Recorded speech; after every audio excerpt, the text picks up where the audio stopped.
غازی اسلام عظیم مذہبی سکالر محترم جناب حضرت مولانا رانا محمد شفیق خان صاحب پسروری، ایڈیشنل ناظم اعلیٰ مرکزی جمعیت اہل حدیث پاکستان، ان کی آمد سے قبل اپنی بیداری کا ثبوت دیں۔ نعرہ تکبیر۔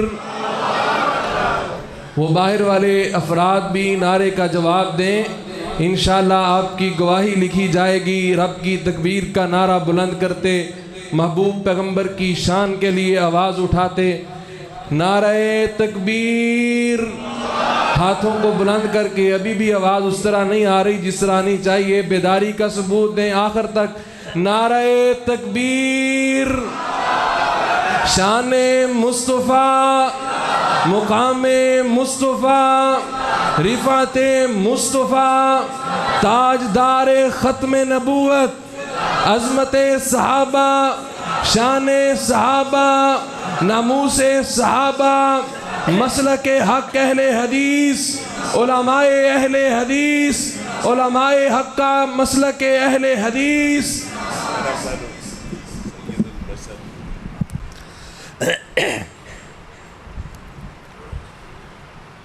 الحمدللہ الذی کسا اہل الحدیث اردا الشرف والتعظیم وعالی ذکرہم ورفع شانہم فی کل اقلیم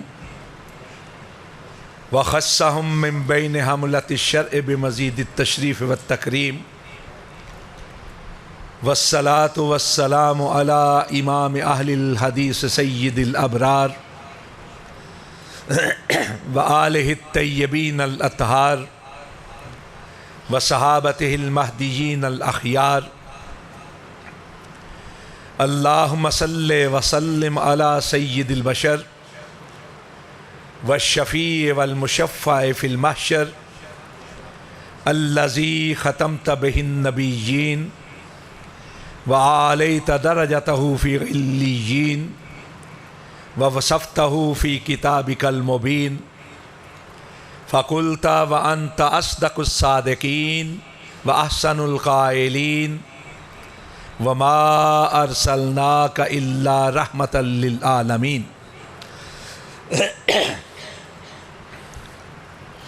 وہ آئے کہ جنہیں لکھیے رہبر کامل رہنمائے اکرم،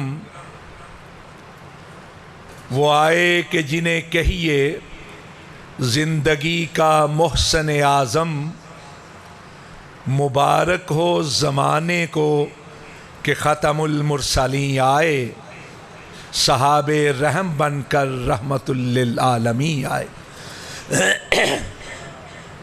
حضرات، طبیعت کی ناسازی کے باوجود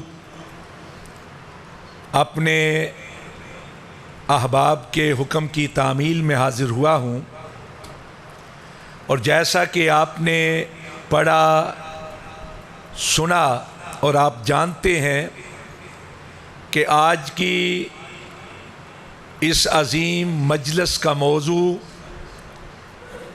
آمنہ کے لال، مکہ کے در یتیم، مدینہ کے تاجدار، نبیوں کے امام، رسولوں کے سردار حضرت محمد مصطفیٰ صلی اللہ علیہ وسلم کی سیرت، آپ کی مدحت، آپ کی شوکت، آپ کی مرتبت، آپ کی منزلت، آپ کے مقام، مرتبے اور نعت کا بیان۔ ایک مسلمان کے لیے آپ کی ذات مطہرہ و مکرمہ سرمایہ حیات کی حیثیت رکھتی، خواہ کسی مکتب فکر سے کوئی تعلق رکھنے والا ہو، اس کی کوشش ہوتی ہے کہ اس کی زندگی کے لمحات سونے نبی صلی اللہ علیہ وسلم کی شان، آپ کے مقام اور آپ کے ذکر میں بسر ہوں۔ لیکن میں یہ عرض کرنا چاہتا ہوں کہ اوروں کے لیے تو اور بھی ہیں، ہم اہل حدیث کے لیے تو سوائے مدینے والے کو کوئی اور نہیں. یہی وجہ ہے کہ ہمارے علماء کرام خطبائے اعظام اپنی ہر گفتگو کا آغاز مدینے والے سے کرتے ہیں، اختتام مدینے والے پہ کرتے ہیں، اور ساری کی ساری گفتگو مدینے والے کے حوالوں سے مزین ہوتی. اس کے باوجود ہم اہل حدیث کا یہ عقیدہ اور ایمان ہے،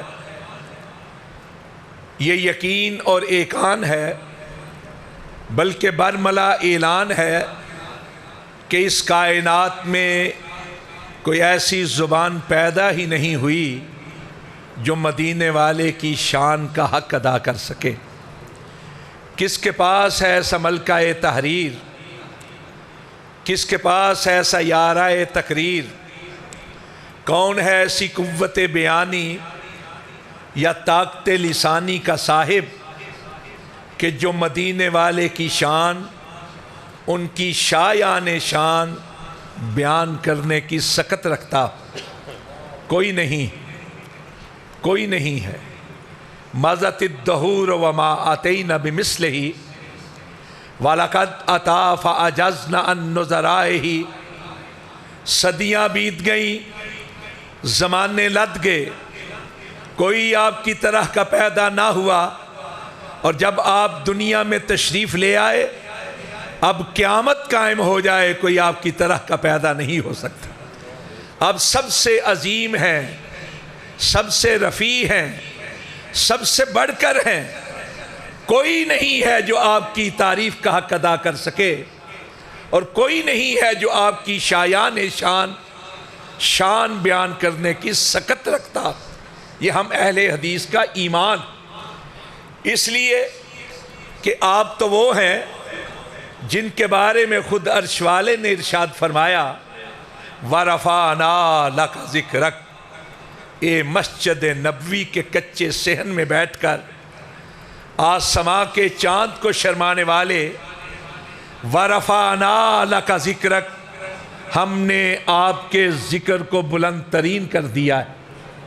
جس کے ذکر کو عرش والے نے بلند کیا ہو، کوئی بڑے سے بڑا لسان، کوئی صاحب بدیع و بیان، کوئی علامہ، کوئی فہامہ اپنے علم و ادراک کو لاکھ پرے پرواز باندھ لے، جتنا چاہے اونچا اڑنے کی کوشش کر لے، اللہ کی بلندیوں کو چھونے کا تصور بھی نہیں کیا جا سکتا.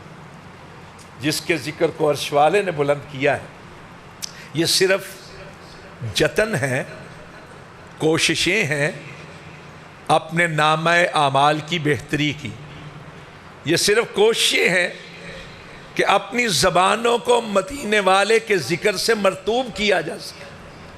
ورنہ وہ ترمذی کی روایت آپ نے علماء کرام سے اکثر یہ روایت سنی ہوگی کہ جب معراج کی سواری کے لیے، معراج کے سفر کے لیے سواری لائی گئی براق کی صورت میں کہ اس پر سونے آمنہ کے لال مدینہ کے تاجدار سوار ہوں، تو حدیث کے الفاظ براق ذرا تھر تھرایا، اس نے کپ کپاہٹ کا اظہار کیا یا شوخی دکھائی، تو حضرت جبریل امین علیہ تحیت و تسلیم نے کہا اب محمد تفعل ھذا، اب محمد تفعل ھذا ما رکبک اکرم عند اللہ من. تو کیا شوخی دکھا رہا ہے، کیا یہ تھر تھراہٹ کا مظاہرہ کر رہا ہے؟ تجھے معلوم ہے آج تجھ پر کون سوار ہونے لگا ہے؟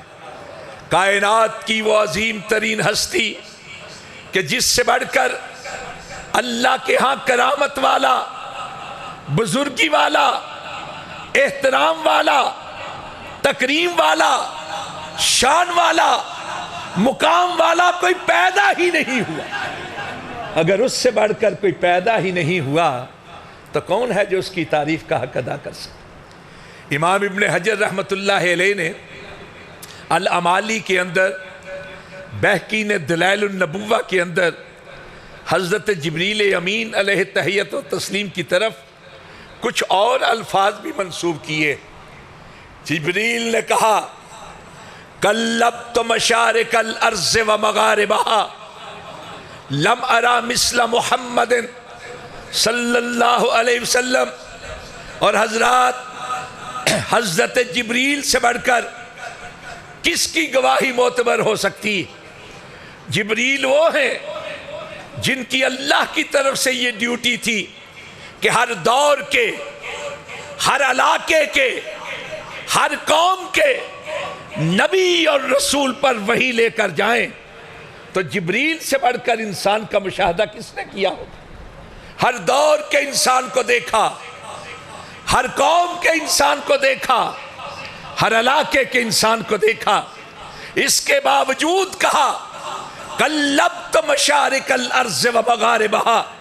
اور جبریل کے اس کہے کا ترجمہ ایک فارسی شاعر نے یوں کیا، کہا کہا گردیدام بسیار خوب دیدام، مہر تاباں لرزیدام، آفا کہا گردیدام بسیار خوب دیدام، مہر بتاں لرزیدام، لیکن تو چیزیں دیگرے قلبت مشارق الارض و مغاربها۔ جبریل نے کہا میں مشرق سے لے کر مغرب تلک گیا، میں نے شمال سے جنوب تک پرواز کی، ہر دور کے سونے بھی دیکھے، منمونے بھی دیکھے، سندر سروپ دیکھے، چندہ کے روپ دیکھے، قسمہ قسم کے دیکھے، رنگ برنگ دیکھے، دنگ کر دینے والے دبنگ دیکھے، لیکن اے آمنہ کے لال تجھ سے بڑھ کر نگاہوں میں کوئی آیا ہے؟ اور اس سے بڑھ کر نگاہوں میں کوئی کس طرح آتا کہ اس سے بڑھ کر تو کائنات میں کوئی پیدا ہی نہیں ہوا۔ اللہ رب العزت نے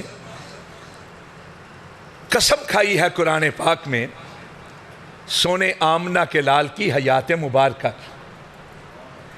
علماء کرام کی اتنی بڑی تعداد ہے، یقین جانیے میں ایک طالب علم کی حیثیت سے کوئی مبالغہ نہیں، میں ہچکچاہٹ کا شکار ہوں کہ کوئی بات کر پاؤں گا کہ نہیں کر پاؤں گا۔ حضرت ابن عباس رضی اللہ تعالیٰ عنہ کہتے ہیں اللہ رب العزت نے ساری کائنات میں سے سونے آمنہ کے لال کو چن لیا کہ اس کی قسم کھائے۔ لامرو کا انہم لفی سکرتہم یامہون، پیارے تیری عمر کی قسم، اور عمر کا لفظ زندگی کے تمام مراحل کا احاطہ کرتا ہے۔ ولادت، شیرخوارگی، دودھ پینے کا عرصہ، بچپن، لڑکپن، نوجوانی، جوانی، اودھیڑپن، بڑھاپا، وفات، یہ سارے مراحل لفظ عمر میں آ جاتے۔ اور اگر اس کو تھوڑی سی اور وسعت دے لی جائے تو کیا اقوال، افعال، احوال، اوصاف، اطوار، اطراز، گفتار، کردار، رفتار، اٹھک بیٹھک، چلت پھرت، خلوت جلوت، ساری کی ساری حرکات لفظ عمر میں آ جاتی ہیں۔ اللہ رب العزت نے سونے کی ساری زندگی کی قسم کھا کر کہا کہ جو تجھ کو نہیں مانتا اپنے ہی نشے میں اندھا ہو چکا ہے۔ اور علماء کرام تشریف فرما ہے قسم کھائی جاتی ہے زور بیان کے لیے، قسم کھائی جاتی ہے گواہی کے طور پر، قسم کھائی جاتی ہے چیلنج کے لیے، قسم کھائی جاتی ہے عظمت کو بیان کرنے کے لیے۔ اللہ رب العزت نے سونے کی عمر کی قسم کھائی۔ کیوں کھائی ہے یہ بعد میں بتاؤں گا، لیکن بخاری کے الفاظ حضرت عبداللہ ابن عباس رضی اللہ عنہما کہتے ہیں ما خلق اللہ نفسا اکرم علی اللہ من محمد صلی اللہ علیہ وسلم وما سمیت اقسم اللہ بحیات احد غیرہ. کہا لوگو اللہ نے کسی اور کی قسم نہیں کھائی، اس لیے کہ اللہ رب العزت نے سونے محمد سے بڑھ کر عزت والا عظمت والا کوئی پیدا ہی نہیں کیا. آپ ہر لحاظ سے اعلیٰ و بالا ہیں، تو یہ قسم کیوں کھائی؟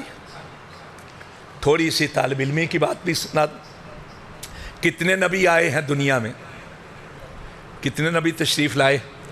مسند احمد کی روایت حضرت ابو ذر رضی اللہ تعالیٰ عنہ کہتے ہیں، حسن درجے کی روایت، کہ سونے نبی نے ارشاد فرمایا 1,24,000 نبی تشریف لائے تھے اور ان میں سے 315 رسول تھے. کل تعداد کتنی ہے؟ کم و بیش 1,24,000. ہر قوم کی طرف نبی آئے. لِكُلِّ قَوْمٍ هَادٍ وَلَقَدْ بَعَثْنَا فِي كُلِّ أُمَّةٍ رَسُولًا. ہر قوم کی طرف نبی آئے، ہر قوم کی طرف. لیکن مجھے یہ بتائیے آج کتنے انبیاء کرام ہیں جن کے حالات زندگی تو دور کی بات، جن کے ادوار تو دور کی بات، جن کے علاقے تو دور کی بات، جن کی اقوام تو دور کی بات، جن کے اپنے نام بھی آج تاریخ کے صفحات میں محفوظ نہیں. قرآن پاک کا مطالعہ کرے، سونے نبی پاک صلی اللہ علیہ وسلم کے ساتھ ساتھ 26 کے قریب نبیوں اور رسولوں کا ذکر. اور اگر محرف بائبل کا سہارا لے لے، بائبل کے اندر جن معزز ہستیوں کو نبی کہا گیا ہے ان کو بھی شامل کر لیں تو یہ تعداد 78-82 سے آگے نہیں بڑھتی. کہاں 1,24,000، کہاں صرف 80. اب ان 80 میں سے کتنی بزرگوار ہستیاں ہیں انبیاء کرام علیہم التحیت و تسلیم کی، جن کی پوری زندگی آج ہمارے سامنے. اس وقت 3 طبقات ایسے ہیں جنہیں معلوم ہے ان کے نبی کون تھے. ایک جوش یہودی، دوسرے کرسچن نصارہ، تیسرے مسلم الحمدللہ. اب آپ دیکھیے ذرا، کیا حضرت موسیٰ علیہ السلام کی ساری زندگی آج موجود ہے؟ تورات بھی موجود نہیں. 5 کتابیں ہیں جو منسوب ہیں حضرت موسیٰ علیہ السلام کی طرف، جنہیں اسفار خمسہ کہا جاتا ہے. 5 صرف کتاب تکوین، کتاب احبار، کتاب خروج، کتاب عدد اور کتاب تثنیہ. ان کے اندر حضرت موسیٰ علیہ السلام کے حالات ہیں، لیکن ساری زندگی کا احاطہ نہیں کرتے. عیسائیوں کی طرف جائیں، انسائکلوپیڈیا بریٹانیکا کے اندر جو جیسس کا چیپٹر ہے، وہاں واضح طور پر لکھا ہے کہ اگر حضرت عیسیٰ علیہ السلام کے معلوم دنوں کی تعداد دیکھی جائے تو 50 سے زیادہ نہیں ہے. 50 دن 2 مہینے بھی نہیں بنتے. جب حضرت عیسیٰ علیہ السلام کو آسمانوں پر اٹھایا گیا تو ان کی عمر مبارک 32 یا 33 سال بتائی جاتی ہے، لیکن یہاں 2 مہینے بھی مکمل حالات نہیں ملتے. ایک ہی ہستی ہے جس کی زندگی کا ایک ایک لمحہ رب نے محفوظ کر دیا ہے، اور وہ آمنہ کے لال کی ہستی ہے، مکہ کے در یتیم کی ہستی ہے، مدینہ کے تاجدار کی ہستی ہے، نبیوں کے امام کی ہستی ہے، رسولوں کے سردار کی ہستی. ہم اگر یہ دنیا والوں کو دعوت دیں، دنیا کے کسی مکتب فکر سے کوئی تعلق رکھنے والا ہو، کہ لاؤ کوئی ایسی ہستی جس کی زندگی کو فالو کر کے، جس کی زندگی کو دیکھ کر ہم اپنی زندگی کو بہتر کر سکیں، جس کے دن رات کو دیکھ کر ہم اپنے دن رات کو سنوار سکیں، جس کے افعال و اقوال کو دیکھ کر ہم اپنے افعال و اقوال کو بہتر کر سکیں، اگر یہ دعوت دیں تو ممکن ہے جو جس کو مانتا ہے اس کو لا کر سامنے کھڑا کر. لیکن اگر یہی سوال تھوڑا سا بدل کے ہم پیش کریں اور کہیں لاؤ کوئی ایسی ہستی جس کی زندگی کا ایک ایک لمحہ، جس کی زندگی کا ایک ایک انداز، جس کی زندگی کا ایک ایک رخ، جس کی زندگی کا ایک ایک پہلو، اس کی گفتار، اس کا کردار، اس کی رفتار، اس کے جاگنے کا طریقہ، اس کے سونے کا سلیقہ، اس کے کھانے پینے کا انداز، اس کے چلنے کا انداز، اس کے ٹھہرنے کا انداز، اس کے بیٹھنے کا انداز، اس کی پیدائش سے لے کر اس کے دنیا سے جانے تک کا ایک ایک لمحہ پورے روایت اور درایت کے اصولوں کو مد نظر رکھتے ہوئے پورے حزم و احتیاط کے ساتھ محفوظ ہو تو رب کعبہ کی قسم سوائے مدینے والے کے کسی کو پیش نہیں کیا جا سکتا. اس لیے اللہ رب العزت نے آپ کی عمر کی قسم کھائی، اس لیے آپ کی عمر کی قسم کھائی، اور اس لیے کھائی ہے کہ لوگوں جو اتنا عظیم تھا اس کو ہم نے تم سب کے لیے نمونہ بنا دیا ہے. لَقَدْ كَانَ لَكُمْ فِي رَسُولِ اللَّهِ أُسْوَةٌ حَسَنَةٌ. یہ سیرت صرف بیان کرنے کی چیز نہیں ہے، سیرت اپنانے کی شے ہے. پہلے انبیاء کرام تشریف لائے مخصوص وقت کے لیے، محدود علاقے کے لیے، خاص قوم کے لیے، اور ایسا بھی ہوا کہ ایک ایک وقت میں ایک سے زیادہ نبی تشریف لائے. حضرت ابراہیم علیہ السلام کی حیات مبارکہ میں حضرت اسماعیل بھی ہیں، حضرت اسحاق بھی ہیں، حضرت لوط بھی ہیں علیہم التحیت و تسلیم.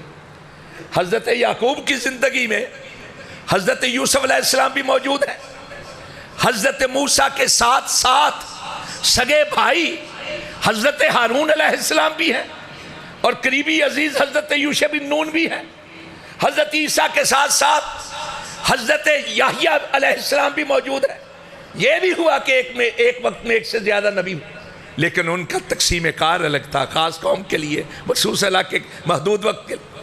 لیکن سونا مدینے والا خاص قوم کے لیے نہیں، مخصوص قوم کے مخصوص علاقے کے لیے نہیں، محدود وقت کے لیے نہیں، بلکہ وَمَا أَرْسَلْنَاكَ إِلَّا كَافَةً لِلنَّاسِ اور قُلْ يَا أَيُّهَا النَّاسِ إِنِّي رَسُولُ اللَّهِ عَلَيْكُمْ جَمِيعًا. ساری کائنات کے انسانوں کے لیے رہبر و رہنما بن کر آئے تھے. اور انسانوں کی بات نہیں، انسانوں کی بات نہیں، حضرات اللہ رب العزت نے ارشاد فرمایا وَمَا أَرْسَلْنَاكَ إِلَّا رَحْمَةً لِلْعَالَمِينَ. کیا مطلب ہے اس کا؟ علماء کرام سے آپ سنتے ہیں کہ آپ جہانوں کے لیے رحمت بن کر آئے. یہ جہان کیا ہے؟ کس چیز کو جہان کہا جاتا ہے؟ العالمین. یہ تو ہم نے علماء سے سیکھ لیا، سن لیا، پڑھ لیا، جان لیا کہ یہ الف لام استغراقی ہے، سارے عالمین کے لیے آپ رحمت بن کر آئے. لیکن عالم کس کو کہا جاتا ہے؟ ایک ہے عالم لام کی زیر کے ساتھ یہ علماء کرام، ایک ہے عالم لام کی زبر کے ساتھ. عالم ہر اس چیز کو کہا جاتا ہے، ہر اس شے کو کہا جاتا ہے، ہر اس طبقے کو کہا جاتا ہے، ہر اس مقام کو کہا جاتا ہے، ہر اس جذبے کو کہا جاتا ہے جس میں اپنے وجود کی نمود کی صلاحیت ہو، جو اپنے آپ کو نمایاں کر سکے، جو اپنے آپ کو ظاہر کر سکے، جو لوگوں کی نگاہ میں آ پائے، حواس خمسہ کے ذریعے سے جس کو محسوس کیا جا سکے، جو علم کے اندر، ادراک کے اندر در آئے، اسے لفظ عالم سے موسوم کیا جاتا ہے. اس لحاظ سے انسانوں کا عالم، جنات کا عالم، ملائک کا عالم، حشرات کا عالم، نباتات کا عالم، جمادات کا عالم، عالم دنیا، عالم برزخ، عالم حشر، عالم ارضی، عالم سماوی، عالم صوری، عالم مانوی، جہاد کا عالم، اطراف کا عالم،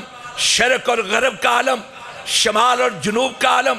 صرف یہی نہیں، تصورات کا عالم، تدبرات کا عالم، تفکرات کا عالم، کمیات کا عالم، کیفیات کا عالم، وجد کا عالم، شوق کا عالم، شباب کا عالم، سونا مدینے والا سارے عالمین کے لیے رحمت بنا کر بھیجا گیا۔ اس سے بڑھ کر کوئی نہیں، اس سے بڑھ کر کوئی نہیں، اس سے بڑھ کر کوئی نہیں۔ رحمت عالم، شاف محشر، باعث جنت، ساقی کوثر، جس پر لاکھوں صبحیں قربان، صلی علی آن روئے منور، رحمت کی پاکیزہ گٹائیں، اللہ اللہ زلف معمبر، آنکھوں میں ما زاغا کا سرما، ما زاغ البصر وما طغا، آنکھوں میں ما زاغا کا سرما، پیشانی والشمس سراسر، عزم محمد کا پرتو، فتح مکہ، نصرت خیبر، اس سے بڑھ کر کوئی نہیں۔ طبیعت ناساز ہے، وقت بھی تحدید کا حامل ہے، اور آپ نے خطاب بھی سننا ہے شعر ربانی حضرت قاری محمد حنیف ربانی صاحب کا۔ میں آخرش امام عبدالرحمن صفوری شافی کی کتاب نزہۃ المجالس سے ایک واقعہ آپ کے گوش گزار کر کے آپ سے اجازت چاہوں، اور یہ واقعہ نیشا پوری نے تفسیر کبیر میں بھی رقم کیا ہے۔ کہتے ہیں ایک شخص آیا حضرت علی رضی اللہ تعالیٰ عنہ کے پاس، اور آ کر کہنے لگا، اے امیر المومنین، یہ جو اللہ رب العزت نے قرآن پاک میں فرمایا ہے اِنَّكَ لَعَلَىٰ خُلُقٍ عظیم، تو یہ لفظ عظیم جو ہے اس کا معنی کیا ہے؟ اس سے مراد کیا ہے؟ اس کا مفہوم کیا ہے؟ اب غور کیجئے، ایک عربی دوسرے عربی سے عربی کے ایک عام لفظ کے بارے میں پوچھ رہا ہے کہ اس کا معنی کیا ہے۔ ہم جیسا کوئی جلد باز ہوتے ہیں نا، ہمارے مسئلہ پوچھا جاتا ہے، مولانا صاحب سے درمیان میں بولنا شروع ہو جاتے ہیں، ہم جیسا کوئی جلد باز ہوتا ہے، وہ کہتا ہے تجھے عظیم کے معنی کا نہیں پتا؟ عظیم کا معنی ہوتا ہے بڑا، شان والا، عظمت والا۔ لیکن حضرت علی رضی اللہ تعالیٰ نے مسکرا دیے، کہا اے سوال کرنے والے، میں تیرے سوال کا جواب دوں گا، پہلے تو یہ بتا، تو اس دنیا کے بارے میں کیا جانتا ہے؟ دنیا کی وسعت کے بارے میں، دنیا کی افاقیت کے بارے میں، دنیا کی گہرائی و گہرائی کے بارے میں، دنیا کی قسمہ قسمی کے بارے میں، رنگا رنگی کے بارے میں تو کیا کہے گا؟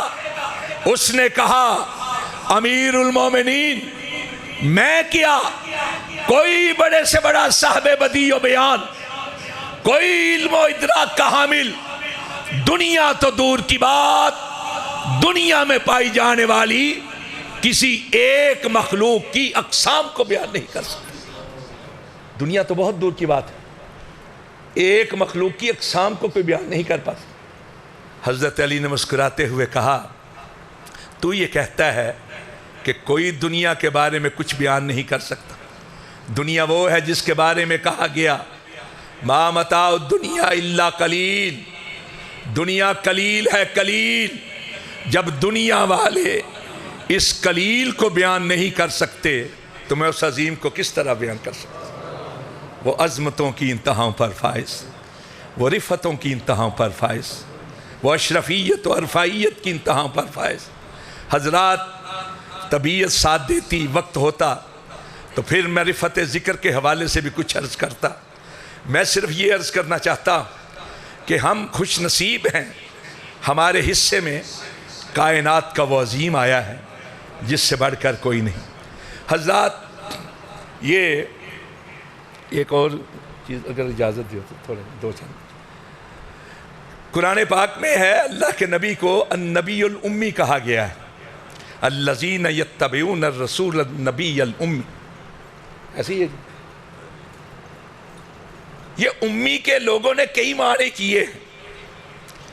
ایک اس کا معنی ہے ام کہا جاتا ہے ماں کو، امی سے مراد وہ فرد جو اس طرح عیوب سے نقائص سے پاک ہو کہ جس طرح ماں کے پیٹ سے آج ہی کو بچہ پیدا ہوا، اللہ کے نبی صلی اللہ علیہ وسلم کے حوالے سے کسی ایسے تاثر کا تصور بھی گناہ ہے، کسی ایسے تاثر کا تصور بھی گناہ ہے۔ آپ ہر عیب سے، عیب کے ہر تاثر سے، عیب کے تاثر کے ہر تصور سے پاک ہے، مزکا ہے، مبرہ ہے۔ اس لیے آپ کو امی کہا جاتا ہے۔ ایک کہا جاتا ہے مرکز کو۔ سونے نبی مرکز ایمان ہے، محور عقیدت ہے، مرکز محبت ہے۔ ایک مسلمان اس وقت تک مسلمان ہو ہی نہیں سکتا جب تک کہ کائنات کے ہر رشتے سے بڑھ کر سونے مدینے والے سے محبت نہیں کرتا۔ یہ بھی ہے امی، یہ بھی ہے امی۔ لیکن میں ایک اور انداز سے کچھ عرض کرنا چاہتا ہوں۔ امی میں 3 حرف ہیں، الف، میم اور یا، جسے یہ کہتے ہیں اردو میں۔ یہ ہے یا نسبتی۔ اگر تصور کر لیں کہ یہ یا نسبتی ہے، جیسے میں پسروری کہلاتا ہوں، مطلب کہ پسرور سے تعلق رکھنے والا، پسرور والا، لاہوری لاہور والا، ساہیوالوی ساہیوال والا، یا نسبتی۔ اس کو ہٹا دیں تو 2 حرف بچتے، امی و گویا بزبان فصیح از الف آدم و میم مسیح۔ نبی جتنے تشریف لائے اپنے دور کے اندر کائنات میں سب سے بہترین ہوئے ہیں، حسن صورت کے لحاظ سے بھی، حسن سیرت کے لحاظ سے بھی، خوبیوں کے لحاظ سے، رانائیوں کے لحاظ سے، زیاباشیوں کے لحاظ سے۔ مطلب یہ ہے امی کا کہ حضرت آدم علیہ السلام سے لے کر حضرت عیسیٰ علیہ السلام تک 1,24,000 جو نبی تشریف لائے تھے، ان سب کی خوبیاں، ان کی بہتریاں، ان کے محامد جلیلہ، ان کے اوصاف حمیدہ، ان کی ساری کی ساری بہتریاں جو ہیں، اگر کسی کی ذات کے اندر بدرجہ اتم موجود ہیں تو وہ آمنہ کا لال ہے، مدینہ کا تاجدار۔ ہم خوش نصیب ہیں کہ ہمارے حصے میں ہوا ہے۔ ہمیں اس پر یقین ہے کہ اس کی ذات جیسی کسی کی ذات نہیں، اور اگر اس کی ذات جیسی کسی کی ذات نہیں تو رب کعبہ کی قسم اس کی بات جیسی بھی کسی کی بات نہیں۔ اور یہی مسلک اہل حدیث ہے، یہی ہماری دعوت ہے۔ وَأَقُولُ قَوْلِي هَذَا أَسْتَغْفِرُ اللَّهَ لِي وَلَكُمْ أَجْمَعِينَ۔